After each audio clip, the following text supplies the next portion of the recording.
అందరికీ నమస్కారం. నేను మీ రాజా. ఈరోజు మన రెసిపీ వచ్చేసి బంగాళదుంపలతో ఒక మంచి ఫ్రై చూపిస్తున్నానండి. ఇది పప్పుచారులోకి, సాంబార్లోకి, రసంలోకి అయితే అద్దిరిపోతుంది.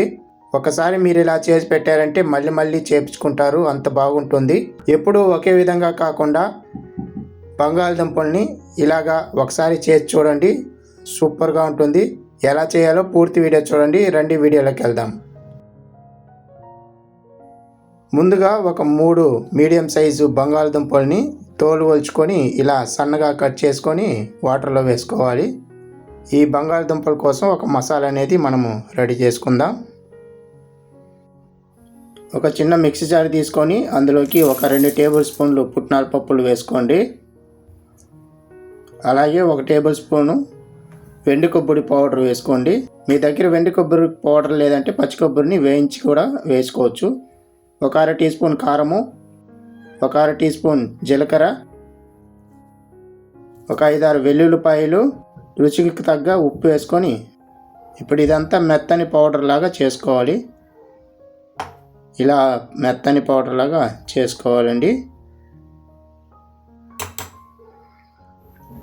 ఇప్పుడు స్టవ్ మీద కడాయి పెట్టుకొని ఒక 3 టేబుల్ స్పూన్ దాకా ఆయిల్ వేసుకోవాలి. ఈ రెసిపీకి కొంచెం ఆయిల్ పడుతుందండి, ఎందుకంటే బంగాళదుంపలు మనం వేయించుకుంటాం కాబట్టి. ఆయిల్ వేడయ్యాక ఒక 1/2 టీ స్పూన్ ఆవాలు, ఒక రెమ్మ కరివేపాకు వేసుకొని బాగా చిటపటలాడే విధంగా ఫ్రై చేసుకోవాలి. ఇలా ఫ్రై చేసుకున్న తర్వాత ఇప్పుడు మనము బంగాళదుంపల్ని యాడ్ చేసుకుందామండి. వాటర్ అంతా డ్రైన్ చేసుకొని వేసుకోవాలి. కొంచెం ఉప్పు, ఒక 1/4 టీ స్పూన్ పసుపుడి వేసుకొని ఇప్పుడు ఈ బంగాళదుంపల్ని బాగా వేయించుకోవాలండి. నూనెలో ఒక 5-6 నిమిషాల పాటు వేయించుకోవాలి వదలకుండా.